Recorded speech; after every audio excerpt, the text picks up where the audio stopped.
I am Barry Barr-Finch, a retired teacher and librarian, and I'm a member of the World War II War Orphans Network, AWON, a group founded in 1993 by Ann Bennett Mix to honor fathers who had died in World War II.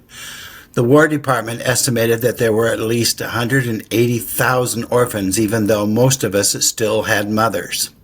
Our mission has been to honor our fathers by telling their stories so they would never be forgotten, and to find other orphans. After the war, there was what we call the Wall of Silence, where no one wanted to talk about the fallen heroes, and because it would make people sad, especially our mothers, and they just wanted to move on. But I was one of the lucky ones. I always saw a photo of my dad on the wall at the home of both of my aunts. When my grandmother passed, I was sent a box of his things. What I remember getting was the coffin flag, his dress uniform, and the Purple Heart with his name on it. My father, Second Lieutenant David Baird Finch, was born in Atkinson, Illinois, where my grandfather was serving as a congregational minister to a church there and also at La Harpe, Illinois. My father was the youngest of 8 siblings, and the family had recently moved from Galena, Missouri, where my grandfather had hoped to make money making railroad ties. Unfortunately, shortly after the family's arrival there, the country was experiencing a national financial crisis, and the railroads were not buying ties. The family story is that my grandfather arrived in Illinois with his wife and 7.5 children and 50 cents in his pocket. My grandmother was pregnant with my dad. Eventually, the family moved back to Nebraska, where James farmed and worked as a pastor, where my grandmother had grown up, and they had lived there earlier. My dad grew up in Nebraska. The family had at least one horse, and that was the way they got around. So Dad was familiar with horses. His older brother, John Robert, and next oldest, Darrell, joined the Army when the U.S. entered World War I. You can see there is a flag behind me that hung on my grandparents' window during that period. The blue star was for Darrell, and the gold star was for John Robert. John Robert was killed in the Battle of Belleau Wood, France, on June 6th of 1918, and was buried at the Aisne-Marne Cemetery. That was a particularly deadly battle, and on the day he was killed, the Americans had to withdraw, unable to return for several days. What they came back to was a lot of bomb craters and body parts. So the cemetery was created at the bottom of the hill, and many of the bodies were badly damaged that they were unidentifiable and buried in graves of the unknown.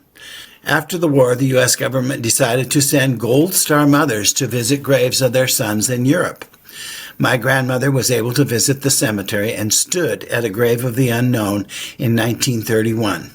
Corporal John Robert Finch is memorialized on the wall in the chapel at the cemetery.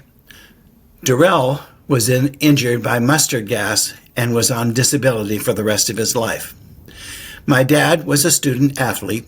He played basketball and baseball for Bellwood High School, Nebraska. My grandparents moved to Caldwell, Idaho, where she had siblings. My dad attended Caldwell High School, but apparently he had a problem with being there, so he went back to Nebraska and finished school in Bellwood about 1930. With the Depression in full throttle, work was difficult to find. He worked for the CCC for a while and attended college for a year in Nebraska at the State Teachers College at Wayne, Nebraska. While he was there, he apparently got into mischief, as one of the co-eds wrote in his 1934 annual, "Please don't make any more night calls at the dorm." And I've been told that he played baseball with one of the semi-pro teams in the Midwest, a la Field of Dreams.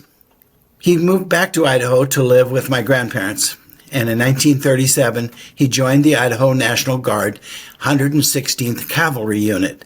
He achieved the rank of sergeant.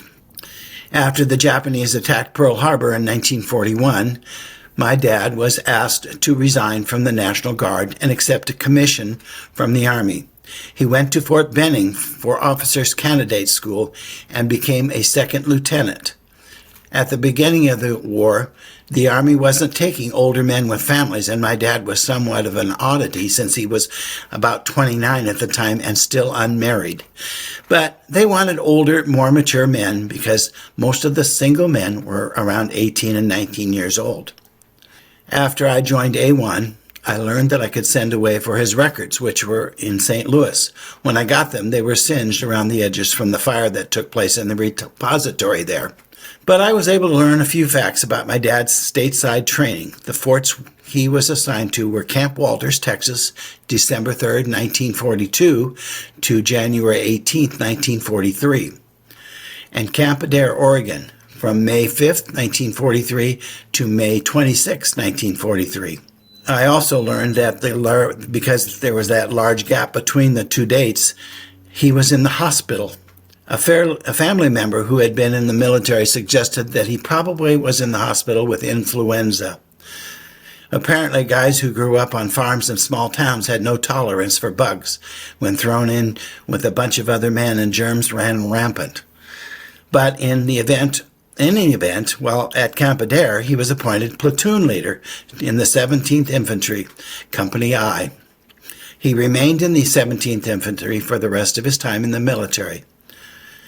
The 17th Infantry was originally part of the 96th Infantry, which those of you with sharp eyes will notice on his official photo from Fort Benning.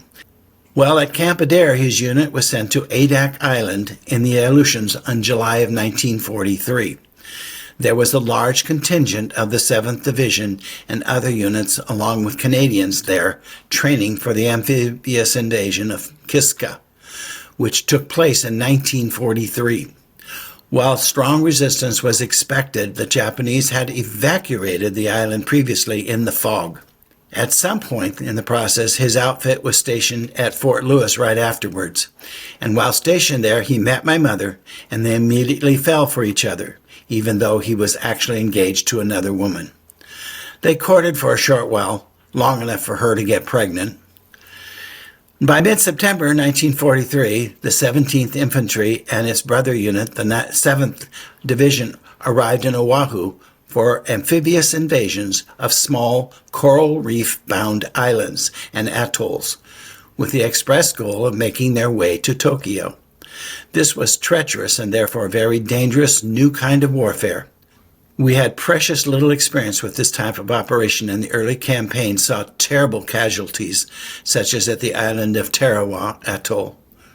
I have photos of him while stationed in Oahu, and he even had time to purchase gifts for my mother. I'm aware of two of these gifts: a card table-size tablecloth with matching napkins and a wooden perfume bottle. One photo taken by Dick Clark, used for a memorial ad in our AWON program a few years ago, with my mother and him side by side, although they were separated by miles. After lengthy training and detailed prolonged rehearsals, an armada sailed out of Pearl Harbor headed for Kwajalein. It was then that they learned of the Bataan Death March almost 2 years before. In 1944, February, it was determined that the 17th Infantry would not be needed on Kwajalein, and so they remained at the neighboring isle as a reserve unit. The 17th Infantry landed on EB, and my father's 3rd Battalion helped to secure the island for its seaplane base. Fortunately, casualties were relatively light, and the entire operation on the atoll has been referred to by the top brass at the time and by military historians since then as one of the most, if not the most, perfect amphibious operation ever. The 17th Infantry returned to Oahu on February 15th.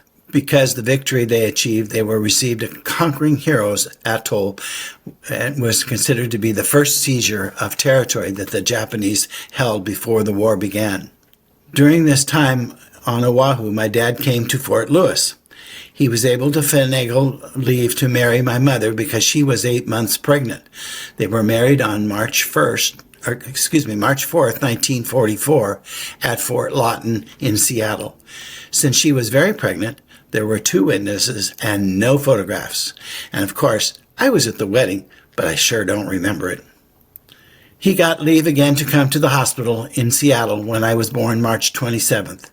He came to see me, but was not allowed to hold me. He even tried to bribe a nurse, but he was told rules are rules. On Oahu, though, through the spring and summer of 1944, the 7th Division continued training.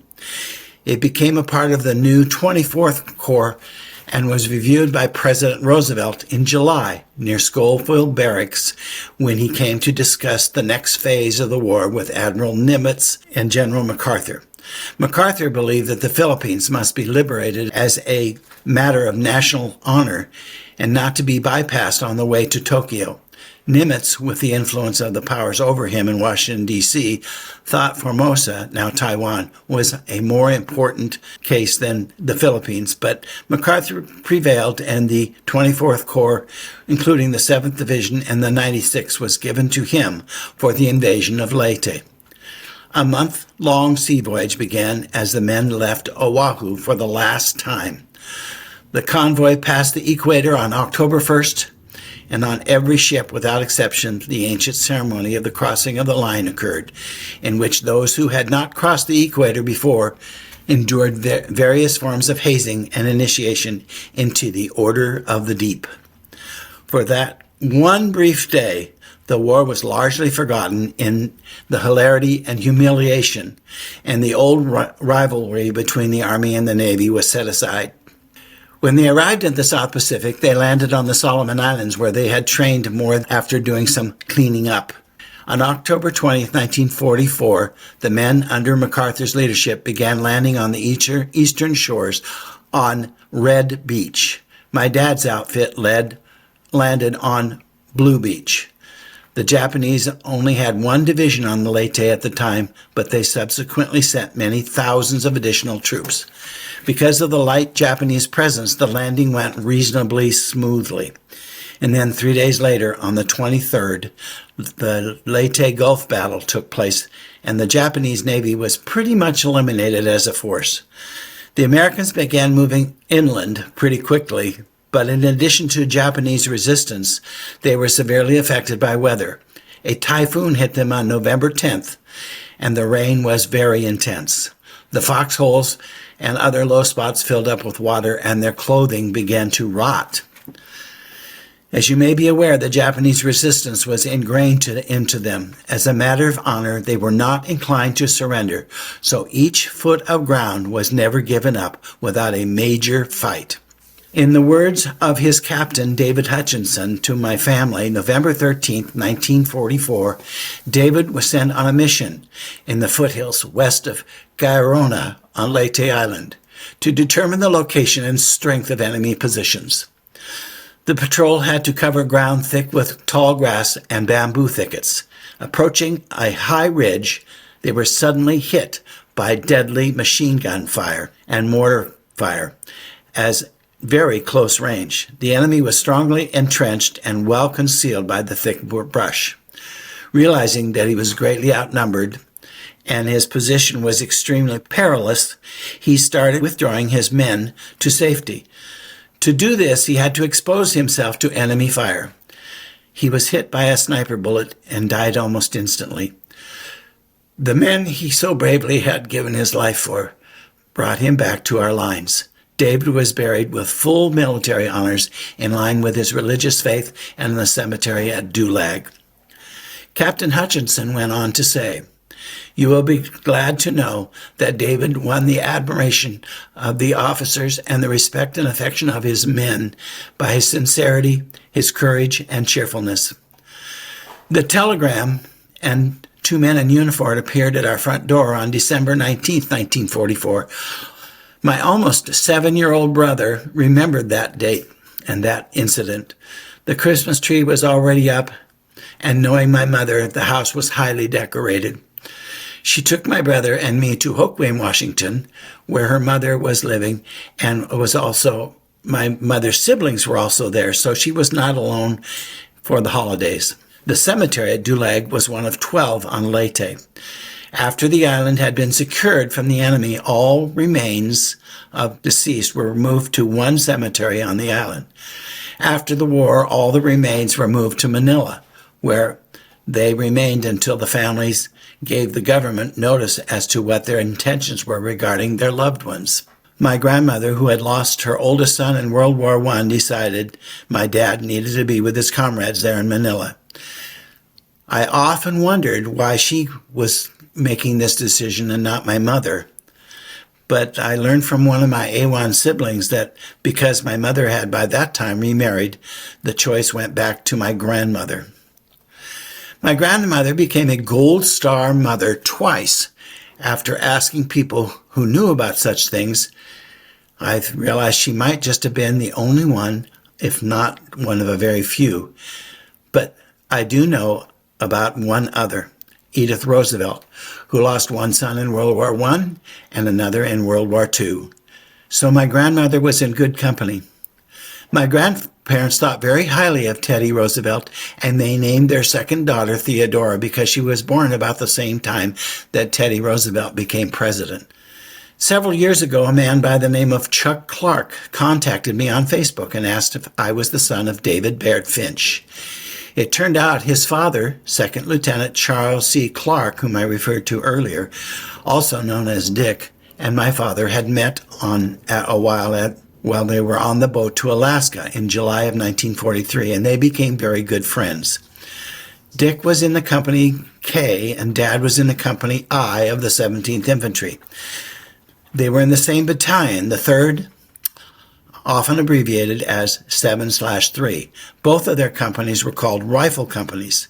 Each battalion had 3 rifle companies and 1 heavy weapons company. Rifle platoons consisted of 41 men and were led by a single officer, a second or a first lieutenant. My dad would have been one of those. When they were in Hawaii, Dick had a camera and took several photos of my dad, as I referred to earlier. It was funny because I'd seen those photos all my life, and I never knew where they came from. Chuck has done much research on his father's service and has supplied me with a wealth of information that I didn't know. For instance, I knew nothing about the Aleutian campaign, probably because it was top secret operation from the beginning, and then because Kiska battles were practically non-existent, and they weren't in his records. Chuck wrote to me, the Japanese general in charge of the Philippines, Yamashita, later stated the loss of Leyte meant the loss of the war. One might criticize MacArthur's tactics and indeed his even overall strategy, but the demands that his death placed on your mother and yourself were not in vain and helped free the world from Imperial Japan's version of fascism. Because of AWON, I've had the good fortune of learning more about my dad too. In addition to getting his singed records, some of you may be aware there was a large fire at the repository in St. Louis, and many records were discovered were lost. And many of the AWON people that I'm aware of were not able to even get their records. They had my dad's records, and they sent me, as a result of those records, several more medals. I was able, with my son, to attend the dedication of the World War II Memorial in 2004.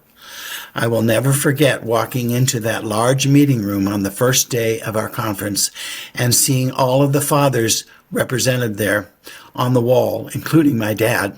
Another magical moment from the conference was while we were attending the memorial service at the World War II Memorial. During the reading of the names of the missing fathers by the grandchildren, a huge rainstorm came along and we had to leave early. One of our members later shared us something beautiful. She said, a World War II vet said to my husband during the storm when it really began pouring rain that those were tears of happiness from heaven. He said those old boys were waiting too. We laughed together and we cried together at the same time. In 2007, I had another good fortune incident happen. I was able to take a trip to the Philippines with 14 other AWON siblings and 1 brother. I was the first member of my family to make this trip, and I was deeply honored to do so. While the trip was heart-wrenching and very informative, I had another strange experience. The day before the Memorial Day ceremony, we were taken to our father's grave sites. While I was very happy to be there, I was not overcome with emotion like I thought I would be. The next day at the Memorial Day ceremonies, I went again to the graveside, and again, no strong emotion. On the last day of our tour, 10 days after our arrival, we went back to the cemetery again on our way back to the airport. Once again, I felt no strong motion. Then, like a light going on in my head, I realized that my dad wasn't even there anyway. It was just his remains, and he was off dancing with my mother. And I'm sure that if I could have shared that with my grandmother, she would have agreed. The American Cemetery in Manila is the largest of all the cemeteries in the battle monument system, with more than 17,200 graves and 38,000 names on the tablets of the missing. There were all those who were lost at sea and never ever recovered.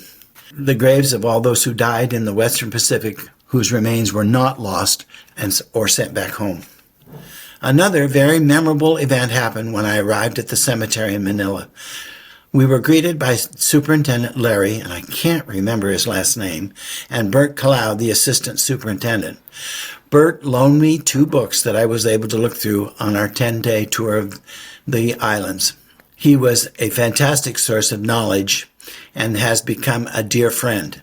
Ironically, Bert was transferred to France, where he became the assistant superintendent at the companion cemetery to my uncle's, Oise Marne. He spent lots of time at Oise Marne Cemetery and has given me a lot of information about the Battle of Belleau Wood. Apparently, it is a very well-known battle in marine lore, but it was really cool to have him looking out for my dad's grave at Manila and then my uncle's grave in France. While on Leyte, I went to Blue Beach and collected some of the sand from the beach as well as some of the soil from my dad's grave, and I put it on a bottle for display. When I sent away for my dad's records, in addition to the medals he was awarded, they sent a second Purple Heart with his name on it. So now each of my sons will get one of his Purple Hearts. The first one I was given when I was a child, and I had always treasured it, but not until later did I understand the meaning of his sacrifice. In our dining room, I have on display in this flag box with a photo of several medals. Next to the flag box is another shadow box with the extra medals that came later. The flag box has in it the photo of me at his grave in 2007, and above that, another photo straddled on either side by AWON plaques, which I have received for service to the organization. My grandparents led a family of volunteers in helping keep our country safe and secure in time of war. My uncle, Corporal John Robert Finch, my uncle, Jarrell Finch, injured. My dad, Second Lieutenant David Baird Finch, killed in action November 13, 1944 on Leyte. His cousin, John Elbert Nickel, killed in action in Germany in 1945. And my cousin, Gerald Carter of the U.S. Navy, who died while flying maneuvers on an aircraft carrier called the Hancock on January of 1971 after a bombing mission to Hanoi. I want to take this time to thank you for your time. Now, I would ask if there are any questions. Thank you, Yes. first of all, for joining us. What an incredible story. The first thing that I'm struck by is just the level of sacrifice in your family. It's really astonishing, not only your father's death, but talking about your grandmother being a Gold Star mother twice. This is extraordinary. Tell us a bit about what it feels like to belong to that kind of family that has given such a lot to this country. Well, I'm very honored and proud to be a part of such a wonderful family. And they've been, my father's family over the years was as supportive as they could be. Most of them were not close by to me as growing up because I lived in Seattle and they lived in Idaho and Nebraska. But they were always very supportive of me. And since I was the only male grandchild of any of the boys, there were 4 boys. I was kind of especially honored. Do you feel a great deal of emotion when you talk about your father now? I mean, has it dissipated over the years? Is it difficult for you to talk about him now? Well, it comes and goes. I Like I said at the cemetery, I thought I would be overcome with emotion, and I wasn't. But then, when I talk about it now, and I think, and I recount the way he died and so forth, it becomes emotional. Yes. Do you think that most Americans realize that there were 180,000 orphans during World War II? No, I think that's completely an unknown thing for most Americans. They have no concept of that. Yeah, and many of the mothers resented the idea that we were called orphans because they were there, but that's what the War Department decided to call us, and that was Right. part of our mission as a in AWON was to find as many of them as we could. Well, that brings me to one of our questions. Can you tell us a bit about the organization AWON and how you became involved? Well, uh, Ann Bennett Mix, as I said, started in 1993, and she went to a meeting of uh, people. I believe there were people from the Vietnam era, and she got some ideas from them. And there was several other members that there from who became members of AWON, and they formed the organization. And they decided to form it with the idea of number one, being able to have somebody to talk to, because growing up, we never had anybody who understood where we were coming from. Going to school, we were kind of an anomaly because most everybody else at our age group had fathers, and we didn't. And then uh, I remember talking to a friend of mine who was actually went to the same high school I did. She said that they would just turn away from when she'd say, "What does your father do for a living?" "Oh, he died in the war," and they wouldn't know what to say. It was just, it was difficult for other people to understand. So, and then, like I said, we've tried to reach out to them, and in our database, I think we have several thousand orphans, but we don't have no way ever reached all of them. And then there are people who we know are orphans, but who have chosen not to go with us. Right. Do those orphans include orphans from Korea, Vietnam, and recent conflicts? No, we have talked about the board. I was on the board of directors two different occasions, and the board has talked about that. But so far, they have not uh, done that. Although I'm one of the younger members, and I'm 80 years old. So we're coming to the point where we have to make some decisions about what's going to happen to the organization. You look great for 80. What do you do? Are you working out 8 hours a day? Why do you look so good? I Only just Jody looks better than you from this panel. I'm looking I at just this. have I I have great genes. I don't know what to tell you. I can thank my parents for that. Uh, do you think that the lack of awareness of the number of orphans from World War II was part of a broader and almost deliberate amnesia in America? And by that, I mean that people just wanted to forget about the war, move on, and they didn't want to dwell on the extent of many families' loss. So, in I a think way, you became the kind of forgotten generation of World War II. yes. I think that's very true. I think it was just this wall of silence. Everybody wanted to move on and forget about the war. And it was only we noticed when we went to the World War dedication of the memorial in 2004, we noticed there were a lot of people out there recording veterans who were suddenly realizing if I don't tell the story now, it's going to be forgotten and lost forever. So there's become a more of an awareness, especially since the World War II memorial has been built. So, tell us a bit about your father. I mean, you gave us a great presentation, but what kind of guy did you discover? I mean, were there things that were surprising about him that you hadn't realized until you really delved into this? Not surprising, just pleasant to know. Um, it was, it was kind of interesting because, as I said, he played basketball and semi-pro baseball, and growing up, I was a total klutz as being an athlete. And I told my cousin that one time. I said, I think it skipped a generation. She said, you just didn't have anybody to show you how to do it. And I said, oh, good point. Were there other things that you recognized in your personality that were similar to your dad's? Never having even heard his voice, it's hard to say. Right.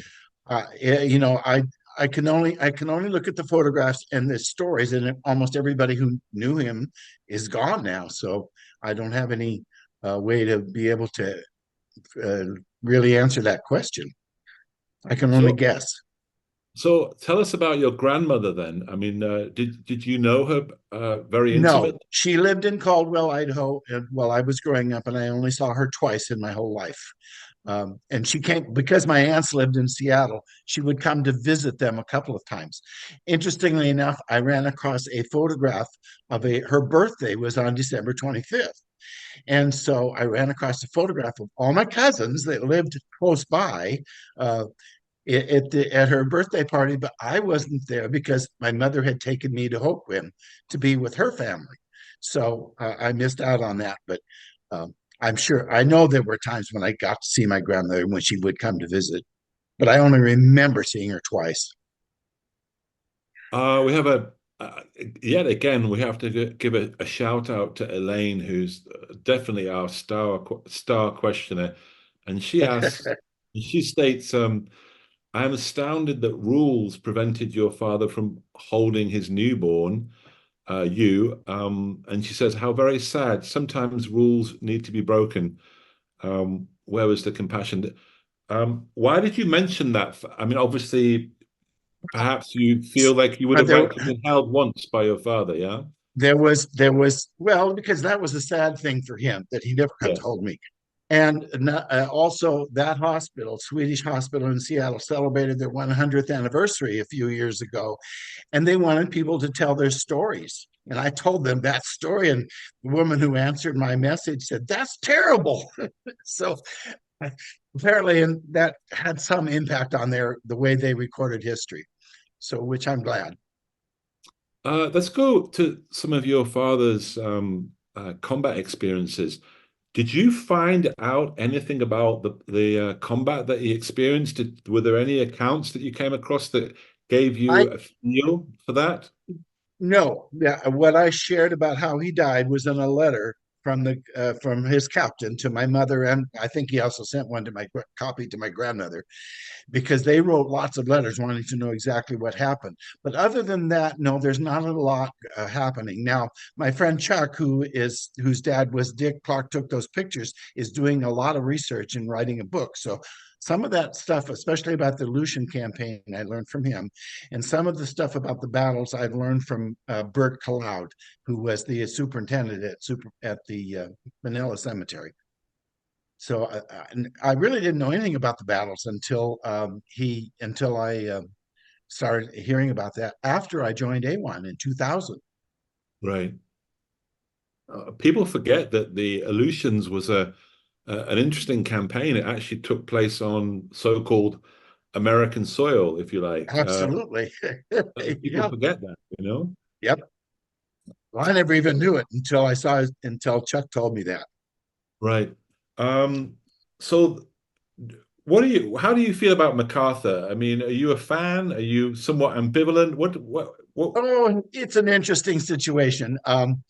He was very much of an egotist, which we saw firsthand, because when we went to Manila in 2007, he had his headquarters at the hotel, and he had a suite there and a dining room, and he had 12 chairs in the dining room that all had images of himself carved in the chair.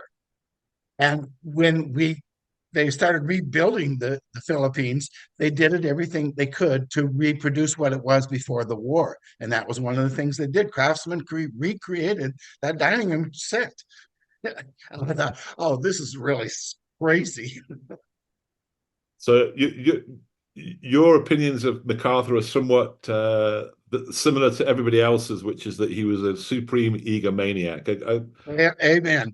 And when he landed at Red Beach, he had to have because there was not very much going on battle-wise.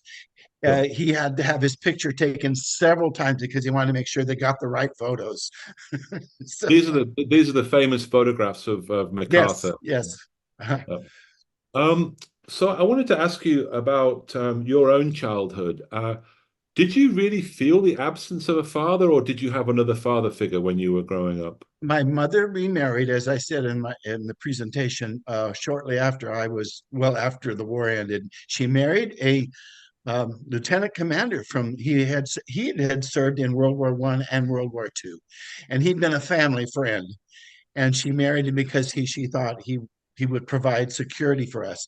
But unfortunately, and I don't know if it was because he lost his business, or if he was just having suffering from PTSD or what, but he became an alcoholic and couldn't provide for us, so she had to divorce him. And that was when I was about 6 years old.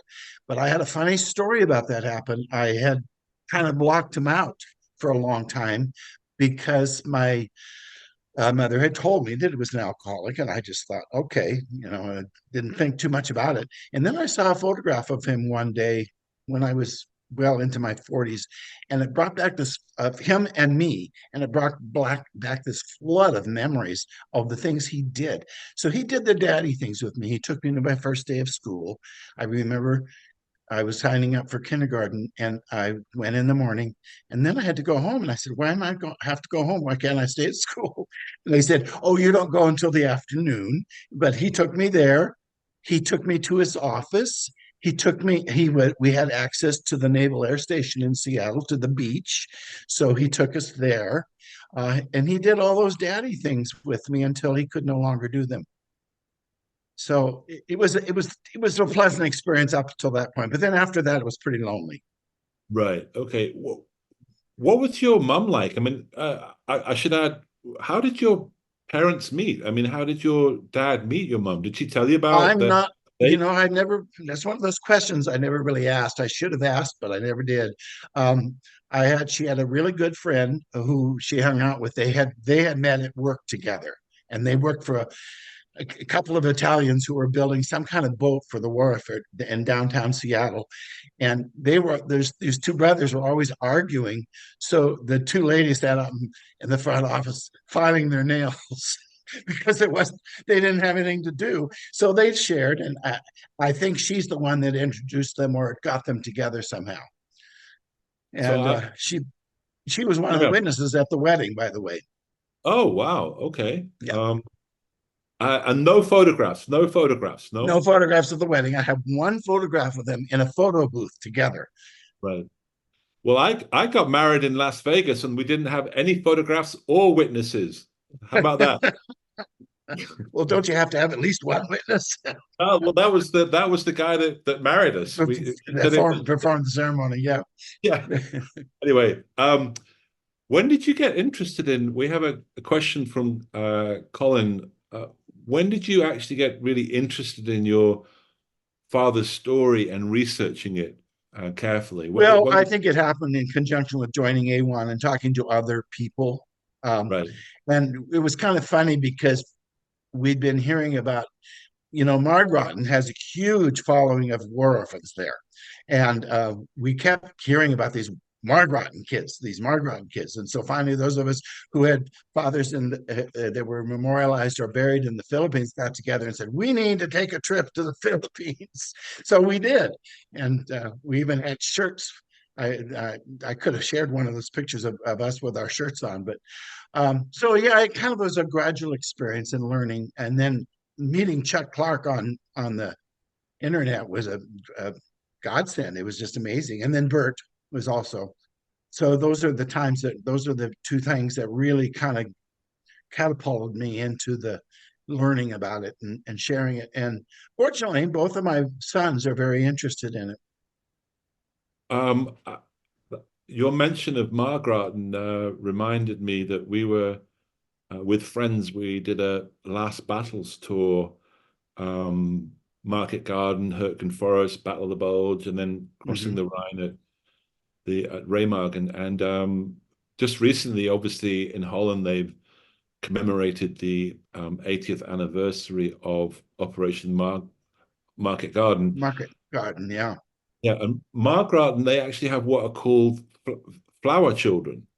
And Yes, these, it yes. was a really, really powerful, Amazing. moving Yeah, flower yeah. children.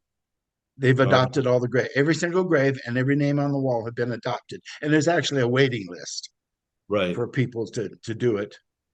Why don't we do that in the United States? Why don't we have kids go and lay flowers on graves in the Well, United States? Or I think partly because in the Netherlands, they were so grateful. And even in France, a lot of people in France, we may bad talk the French, but I think in the countryside of the French, they are very, very grateful, and they honor the American veterans who rescued them from the Nazis, and they tell that in the historical retells of the war. And I made a friend who lives in the Netherlands on Facebook, and he has adopted 25 graves, and wow. so yeah. So, and he has a little, and he's a grandson. He has stories about his grandparents and how they survived the war. Okay, we have a comment from Anne Marie. My grandmother got the advice to not bring my uncle home, and he's buried in the Margraten American Cemetery with his men. My father regrets that choice, but I embrace it because it made the story of my World War II family more rich and allowed my sister and I to visit and learn more about him and his service. I imagine you wish your dad had been brought home. Do you or not? Uh, I mean, I'm really kind of not. I have mixed emotions about that. As my grandmother said, it was only his remains, and it didn't matter. He wasn't there, and it was a wonderful event for me to go there. If I had not gone to visit his grave, I would not have learned as much as I did about the Pacific War. I knew nothing about. My focus in school had always been on the European War. I'd always been a history buff, and till I started, I went to Hawaii to the Punch Bowl, and I saw the Right. graphics there and the names, and that kind of wow, that was cool. I didn't even know where Corregidor was until then. So Yeah, Punch Bowl's a wonderful cemetery. My favorite grave there is Ernie Pyle, who's yes, buried yes, there, you know. yeah, I saw it there Um, once. so we have a statement from Judy saying, "My grandmother lost two sons in World War II, and she's a fellow member of AWON." Oh, Um, okay. that's from Judy. And then Elaine, yet again, we have Elaine's had a lot of coffee this morning, I think. Just an amateur observation on my part. Parents bond with their children immediately, normally. Not being held by your father, perhaps, is what prevented you from having that immediate emotion for him while visiting his grave, which conjectural, but anyway, of course, you Yeah, never got to know him. An amateur observation, but tell us about your return to or rather, your visit to the Philippines. I want to say one thing: 38,000 yes, missing. When I looked at the photographs in your presentation, it's just overwhelming. yeah. It's vast, you know? Yeah, it is. Well, when you look at that aerial view of the cemetery that was shown in the presentation, the center of it is where all the tablets are. And there's just you can walk around this huge circle with all these names, and there are rosettes next to some of them, and those are bodies that have been recovered since then because they're still finding bodies in the jungles in New Guinea. In fact, Right. we have an interesting story about one of our past presidents of AWON. Her father was found there, and then a month later, another man was there, and those two actually ended up getting married because of their fathers. So Wow, that's yeah, incredible. so it's a fun AWON story. Have you yourself found a very valuable sense of community within AWON? Has that been very Oh, important in your life? I've made lifelong friends. Yes, it's been yeah, we've really bonded. Right. We have Um, conferences every 2 years, and unfortunately, the last 2 years I've not been able to go for financial reasons. But in fact, I was the co-chairman with my friend Judy, who lives here in Washington, and we co-chaired a conference in 2014. right. I just want to come back to the number 38,000. When you go to the American Cemetery, Colville-sur-Mer in Normandy, I think there Mhm. are about 1,500 on the wall of the missing. Yes. The 38,000, what explains that massive Most number? of most of those were people who died on ships. A lot of ships went down and the bodies were never recovered. Airplanes went into the sea, never recovered bodies. Right. And Uh, also the fact that there aren't, 7 graveyards spread throughout the Pacific, etc. right, right. Yeah, they're all concentrated in all the Western Pacific's concentrated in Manila and the Eastern Pacific's concentrated in the Punch Bowl. Right. Okay. Um, what would you say to high schoolers today, if you went into a high school, what would you say about World War II that's really important for them to understand, given the loss in your own life and in your family? What are the lessons that we should be teaching about your father's experience, that sacrifice, what it means today? Well, I I see a lot of parallels between what's going on now and what was going on then with fascism. And it's kind of worrisome. And I would want to emphasize we just need to defend our democracy in this country, and we need to understand our history and not relive it. Right. That's the big thing, is understanding the history. And unfortunately, like when my younger son was in school, I asked him one time, "Do you know who the president was during World War II?" And he said, "No." And I'm going, "Oh my gosh, that was worrisome." So, but he's turned his life around in terms of wanting to know more about that. And he's the one that went with me to the memorial dedication. My other one was unable to. I would have taken him too, but so yeah. So that's what I would say. I would share. Uh, be aware of our history and not bury it. Um, how much, this is not a weird question, but it just struck me that how much World War II history did you get taught when you were at high school? When I was in high school, we went through the war pretty explicitly, and we had in the U.S. We had, my brother warned me. My older brother, who preceded me in high school, warned me there was a guy there who taught U.S. history. His name was Jack Rasmussen, and he was an RAF pilot during the war. So he Now we're talking. Now this is it great. was, yeah, exactly. And he shared a lot of stuff about the war, made the war kind of come alive for us. So It was really great. I'm going to dwell on this point because I think it's really important because, when you're in a high school and you have to cover world history, and you get to World War II, maybe there's just a day or a few hours to cover Yeah. World War II. Is it because we are trying to teach too much, that we're not more selective, that we're trying to do too much and World War II gets lost in the mix? What's happening here? Well, I think it's quite a bit of that. It just there's so much history. In fact, just in the last 80 years, like all the history that's happened, and it's hard to cover the previous 100 and some years of the country's history accurately. Right. So without giving it, an in-depth study. But as a young American, surely American Revolution, Civil War, World War II, those are key chapters in They are American very history we important. should Yeah, spend a yeah. lot of time looking at, you know? We should be. But unfortunately, being an educator, a retired educator, I can tell you, there's a lot of pressure to teach various things. So it's hard for curriculum directors to decide what's important and what's not important because they have a lot of people in the community that are putting pressure on them for certain things. Right. And I'm on that point because this is a interesting. On our group tour, we pulled into Bastogne and we looked out of our bus. This is just 2 weeks ago, and there were 7, 8, 9-year-olds from a local high school in Belgium that were visiting the museum at Bastogne. Yes, yes, My point is that we have to start a lot earlier than high school, middle school. In Europe, you've got flower children, 4, 5, 6, 7, 8-year-olds. mhm, Bastogne, there were 7, 8-year-olds actually visiting an American site during World War yes, II. yes, yes.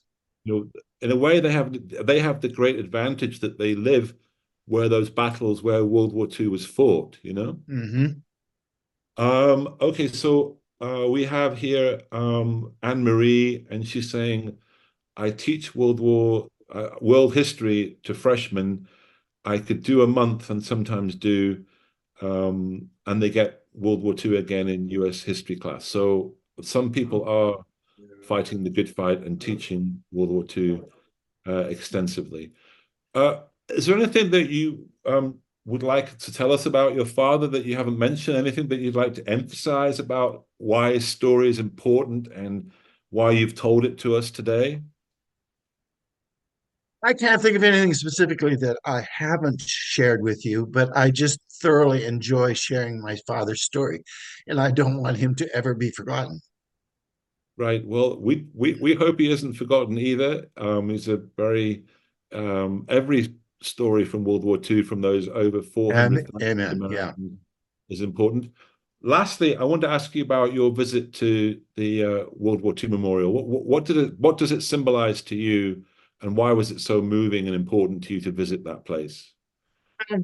Well, it was what 70 some years in the making, and or maybe 60. I can't remember the exact years, but it was just so overwhelming to see all of the structure there, and the stars. That just is overwhelming to see those stars there. That's a very graphic image of how many people died. And I know that Anne Bennett Mix was on the committee. She had a little influence on how it was all worked out, and there was talk about how we were going to remember individual names, and the committee finally said, "There's no way we're going to be able to keep all those names." So that's how they came up with the stars.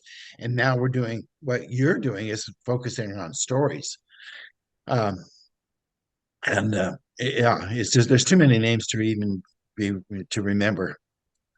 I mean, the Well, Vietnam is overwhelming in itself because you can go to that wall and see all of those names, and my cousin is on that wall. But there's no way you can do that with the world guys who died in World War II. if you do visit Washington, D.C., let us know. Get hold of Holly, and we'd love to give Yes. you a nighttime tour and take you Oh, through that would be Memorial. fun. Yeah. Yeah. That would be good. I haven't been back there for several years, so it's been good. Yeah. Been a good long time. Okay, well, I just wanted to say thank you, sir, for joining us. It's been a wonderful presentation. Happy to do it. Thank you.